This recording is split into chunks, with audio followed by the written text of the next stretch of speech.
هي الاهالي ليه مش معلمين بناتهم ان الرجاله اللي طالعه كلها عايزه ست بيت شاطره تحافظ على كيانه، مش بنت مهووسه بالسوشيال ميديا؟ عشان الاهالي دلوقتي بقوا بيدلعوا اكتر ما بيعلموا. يعني فكره ان هو بقى بيدلع وما تعمليش ولما تروحي بيت جوزك يبقى اعملي.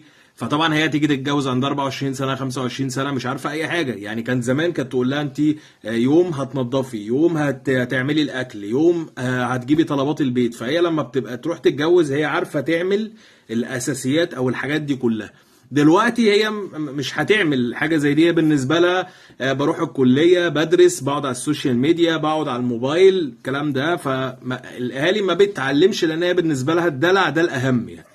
والرجاله نفس الكلام على فكره، لان الرجاله دلوقتي في رجاله كتير الاهالي مش بتعلمهم تحمل المسؤوليه. يعني ايه؟ يعني انت المفروض دلوقتي هتبقى مسؤول عن بيت، فبالتالي وانت في بيت اهلك المفروض ان انت تتعلم لو في حاجه بايظه تصلحها، لو حاجه تشتريها تروح تشتريها، تتعلم ازاي توفر فالحاجات دي كلها برضو الرجاله ما بقتش تعلمها زي زمان. زمان كانوا بيتعلموا من وهم صغيرين بس.